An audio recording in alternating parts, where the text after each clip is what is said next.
SIR என்கிற தீவிர வாக்காளர் சரிபார்ப்பு நாடு முழுவதும் மக்கள் மத்தியில் மிகப்பெரிய நெருக்கடிகளையும் கடுமையான அச்சுறுத்தலையும் உருவாக்கி இருக்கிறது.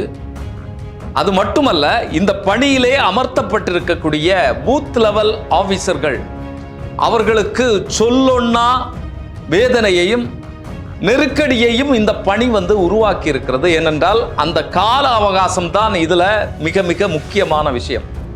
இந்த நெருக்கடி காரணமாக, வேலைப்பளு காரணமாக கேரளத்தில் ஒருவர் தன்னுடைய உயிரை மாய்த்து கொண்டிருக்கிறார். ராஜஸ்தான்ல ஒரு பிஎல்ஓ ரயில் வண்டிக்கு முன்னால பாய்ந்து தற்கொலை செய்து கொண்டிருக்கிறார். இதற்கு முன்னால மேற்கு வங்கத்துல இந்த எஸ்ஐஆர் அதன் மூலமாக அவர்கள் பரிசீலிக்கக்கூடிய பார்க்கக்கூடிய குடியுரிமை ஆதாரங்கள் இதன் மூலமாக அச்சப்பட்டு 11 நபர்கள் தங்களுடைய இன்னுயிரை மாய்த்து கொண்டார்கள்.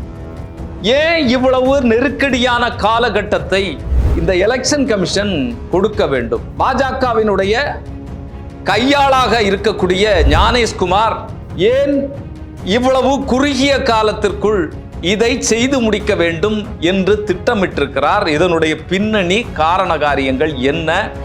அதன் மூலமாக இங்கே விளைந்திருக்கக்கூடிய விஷயங்கள் என்ன அப்படிங்கிறது தான் இந்த காணொலியில நம்ம பார்க்கணும். எப்போதும் இல்லாத ஒரு அதிசயத்தை இந்திய தேர்தல் ஆணையம் இந்தியாவில் பண்ணிட்டு இருக்கு. அதுதான் இந்த தீவிர வாக்காளர் சரிபார்ப்புங்கிற இந்த நடைமுறை. வழக்கமாக 1 வருடம் 1.5 வருட காலத்துல எடுக்கக்கூடிய இந்த கணக்கெடுப்பு சரிபார்ப்பு விஷயங்களை 1 மாசத்துக்குள்ளால பண்ணி முடிக்கணும். இந்த சரிபார்ப்பை பண்ணி முடிக்கணும். முடிச்சிட்டு 3 மாத காலத்துக்குள்ளால இந்த பட்டியல் வெளியிடணும் அப்படிங்கிறது தான் அவர்களுடைய திட்டமாக இருக்கு. யதார்த்தத்தில் இது எவ்வளவு சிக்கலானது, நெருக்கடியானது அப்படிங்கிறது நாட்டில் இருக்கக்கூடிய ஒவ்வொரு நபருக்கும் தெரியும். இருந்த போதிலும் விடாப்பிடியாக இதை செய்து கொண்டிருக்கிறது.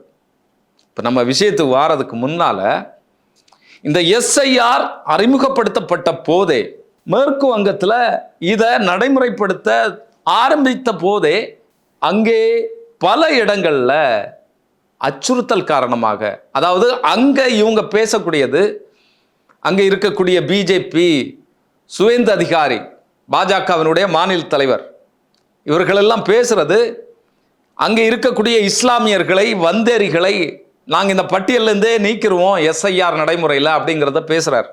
குறிப்பாக பங்களாதேஷ்லேருந்து புலம்பெயர்ந்து அந்த நெருக்கடியான காலகட்டங்கள்லேருந்து இங்கே வந்த லட்சக்கணக்கான நபர்கள் இருக்கிறாங்க. அவர்களை தாய் உள்ளத்தோட இந்தியா ஏற்றுக்கொண்டது.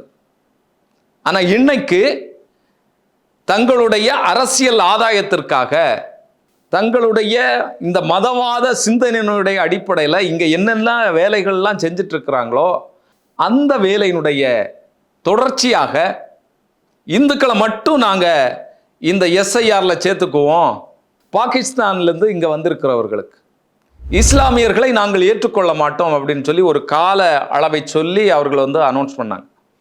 இதில் இந்த மேற்கு வங்கத்தில் எஸ்ஐஆர் நடைமுறைப்படுத்தப்படும் போது இதிலிருந்து நாம் விலக்கப்படுவோமோ, நம்முடைய எதிர்காலம் என்ன ஆகும், நம்மளை எல்லைக்கு அந்த பக்கம் போய் தள்ளுனா நம்மளை யார் ஏற்றுக்கொள்வாங்க, அங்கேயும் இல்லை இங்கேயும் இல்லாமல் நம்முடைய வாழ்க்கை என்னாகும், குடும்பம் குட்டி மக்கள் எல்லாமே ஆயாச்சு, இங்கே வேலை விஷயங்கள் எல்லாம் இங்கே ஓடிட்டுருக்கு அப்படிங்கிற ரீதியில் பலருக்கு மிகப்பெரிய நெருக்கடிகள் அங்கே உருவாச்சு.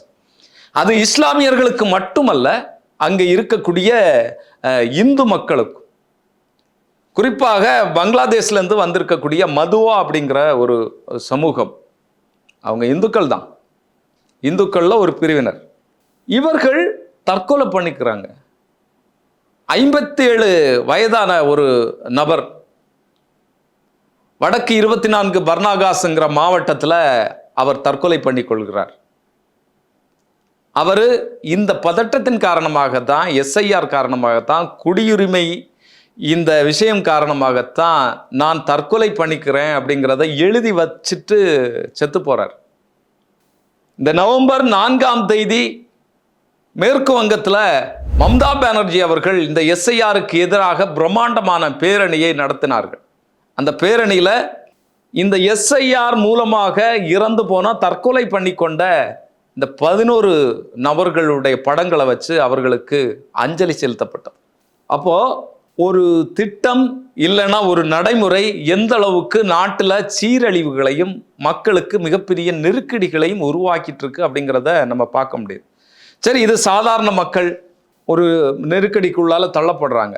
இப்போ என்ன சிக்கல்னா, இந்த 1 மாத கால அளவு கொடுத்து இந்த எஸ்ஐஆரை நடைமுறைப்படுத்துகிறாங்க.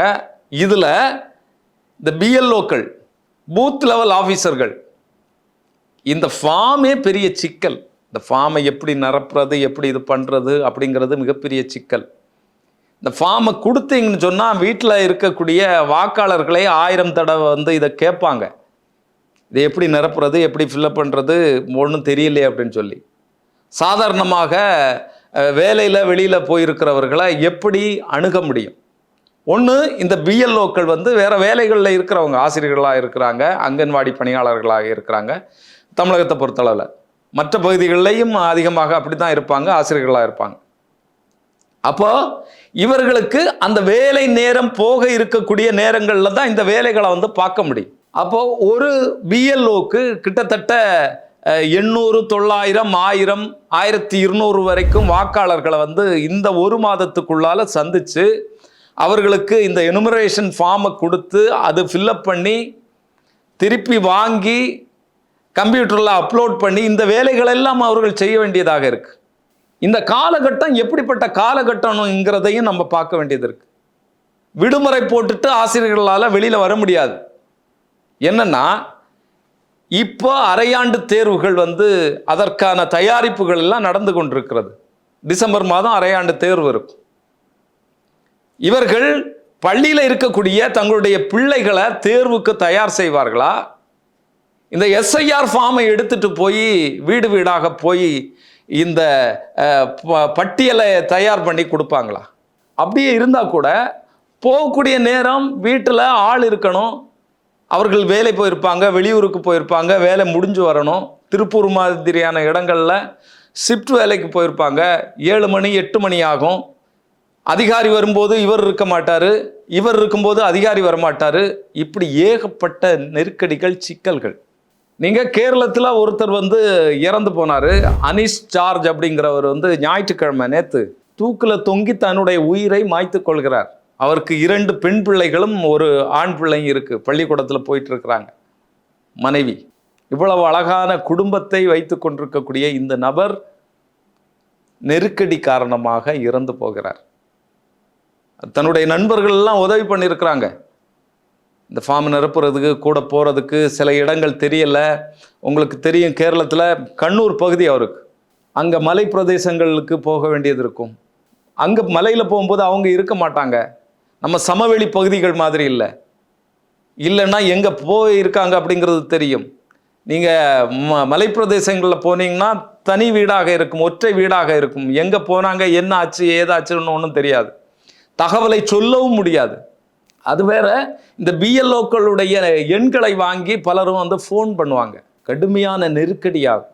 ஒரு நாளைக்கு 10, 20 ஃபோன், 30 ஃபோன் வரதா இருந்தால் அது எந்த அளவுக்கு மன உளைச்சலை, நெருக்கடிக்கு உள்ளாக்கும் அப்படிங்கிறத பார்த்துக்கணும். இதில் வேற அரசியல் கட்சிகள், இப்போ தமிழகத்தில் எப்படி அதிமுக திமுகவை குற்றம் சாட்டுகிறதோ, தாவேகா எப்படி குற்றம் சாட்டுகிறதோ, அது மாதிரி கேரளத்திலையும் இருக்கும். மாறி மாறி தங்களுக்கு சாதகமான இடங்களில் ஃபார்ம் உடனடியாக கொடுக்கல, வந்து சேரல அப்படின்னு சொல்லி ஏகப்பட்ட சிக்கல்கள் இருக்கும். இந்த நெருக்கடிகள் அது மட்டுமல்ல, அந்த ஃபார்மை எல்லாம் மறுபடியும் கலெக்ட் பண்ணி வாங்கி கொண்டு வந்து அவர் வந்து கம்ப்யூட்டரில் ஸ்கேன் பண்ணி ஏற்றணும்.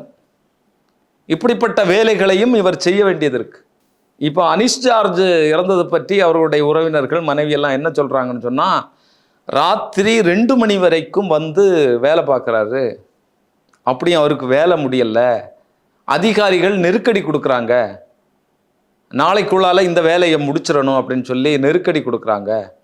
இந்த நெருக்கடிகள் எல்லாமே சேர்ந்து ஞாயிற்றுக்கிழமை கூட அவர் வேலைக்கு போகிறதுக்காகத்தான் வாராரு அப்படின்னு சொல்லி வீட்டில் நினச்சாங்க. இவர் என்ன பண்ணுறாரு, இந்த ஞாயிற்றுக்கிழமை தேவாலயத்தில் வந்து ஆராதனை இருக்கும் பார்த்தீங்களா, சர்ச்சில் பூசையெல்லாம் இருக்கும். இதில் குடும்பத்தோடு போகிறாங்க.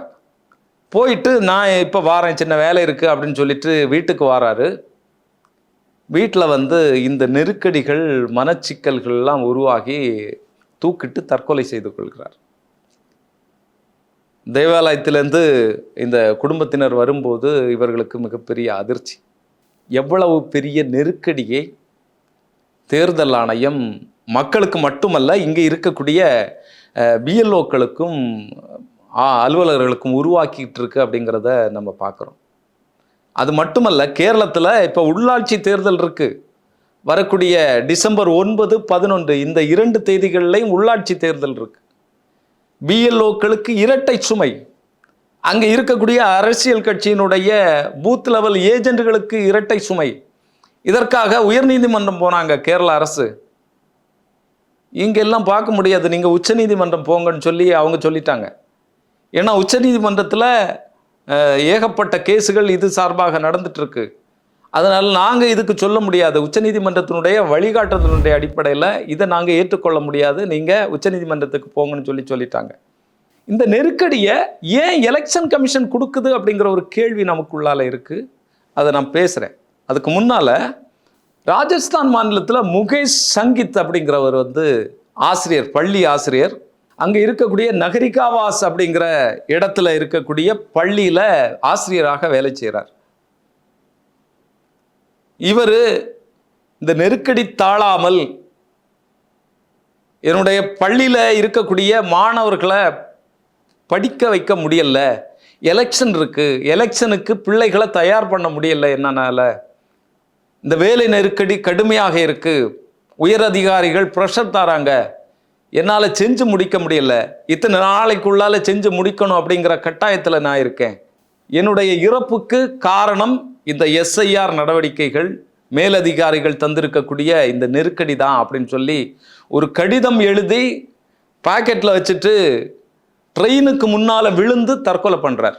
நினச்சி பாருங்க, எந்த அளவுக்கு மோசமான ஒரு சூழ்நிலையை இந்திய தேர்தல் ஆணையம் இந்த எஸ்ஐஆர் மூலமாக உருவாக்கி இருக்கிறது அப்படிங்கிறது நம்ம புரிஞ்சுக்கணும். எல்லா மாநிலங்களும் நீதிமன்றத்திற்கு போகுது.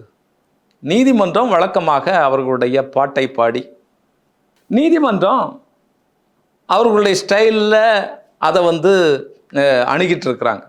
இது இவ்வளவு பெரிய சிக்கலாக மாறிக்கொண்டிருக்கிறது நாட்டில். பீகாரில் ஏற்கனவே களவு செய்து இவங்க வெற்றி பெற்றுட்டாங்க அப்படிங்கிறதெல்லாம் பார்த்துட்டு இருந்துட்டு இதன் மீது எந்த நடவடிக்கையும் எடுக்காமல் நீதிமன்றம் இருக்குது. எல்லாத்தையும் கையில் வளைச்சு எடுத்தாச்சு. அவர்கள் என்ன நினைக்கிறார்களோ, பிஜேபியும் அமித்ஷாவும் அதை செய்வதற்குத்தான் இந்த அடிவருடிகள் இருக்கிறார்கள். அப்போ இப்படிப்பட்ட ஒரு நெருக்கடியான சூழ்நிலையில விட்டா தான் இங்க இருக்கக்கூடிய அரசியல் கட்சிகள் திணறுவாங்க. இதுல சிக்கல் இல்லாம இருக்கக்கூடிய ஒரே ஒரு கட்சி பிஜேபி மட்டும்தான். அவர்களுக்கு எந்த பராதியும் இல்லை, இதுல எந்த புகார்களும் அவர்களுக்கு இல்லை. அவர்கள் நல்லதுதான் நடத்துங்க அப்படின்னு சொல்றாங்க. இங்க அதிமுகன்னு ஒரு கட்சி இருக்கு, அவங்களும் தூபம் போட்டுட்டு இருக்கிறாங்க, நடத்துங்க. முதலாளிகளை பகைக்க கூடாது அவர்களுக்கு என்பதற்காக மக்கள் சார்பாக இல்லாமல் இந்த அயோக்கியர்களுடைய பக்கம் இந்த அதிமுக நின்று கொண்டிருக்கிறது. இன்னொரு பக்கம் 2026 முதல்வராக போகக்கூடிய விஜய் அவர்கள், அவர் சும்மா கம்பு சுத்திட்டு இருக்கிறார். அவர் ஏதோ இங்க குளறுபடிகள் நடத்துறது திமுகங்கிற ரீதியில் அவர் பேசிட்டு இருக்கிறார். இப்போ இப்படிப்பட்ட கடுமையான நெருக்கடி, ஒரு மாதத்திற்கு காலத்திற்குள்ளால இதை முடிச்சு தீரணும் அப்படிங்கிற நெருக்கடியை ஏன் கொடுக்குதுன்னு சொன்னா, இந்த கால சிக்கலுக்குள்ளால மாட்டி இருக்கிறதுனால இவர்கள் எலெக்ஷன் வேலைகளை பார்ப்பாங்களா, இந்த வேலைகளை பார்ப்பாங்களா அப்படிங்கிற ஒரு நெருக்கடி உருவாகும். ஏன் சட்டமன்றத்தில் நீங்கள் இதை எதிர்த்து தீர்மானம் பாஸ் பண்ணலை அப்படின்னு சொல்லி விஜயனுடைய ஆதவ அர்ஜுனா கேட்குறார். தாவேக்காவினுடைய அதற்கான கால அவகாசமே இல்லை. பாஸ் பண்ணி அதை மறுபடியும் கவர்னர்கிட்ட தான் கொடுக்கணும். அவர் சைன் பண்ண மாட்டார், ஒப்புதல் வழங்க மாட்டார். அதுக்குள்ளால் இந்த கால அவகாசம் முடிஞ்சு போகும் அப்படிங்கிறது கூட தாவேக்கா கட்சியில் இருக்கக்கூடிய இந்த அரசியல் ஞானிகளுக்கு தெரியல. அப்போ போற போக்கில் இவ்வளவு நெருக்கடியான காலகட்டத்தை கொடுத்தாதான் இவர்களால் எதையும் செய்ய முடியாது. அது பாஜகவுக்கு சாதகமாக அமையும்.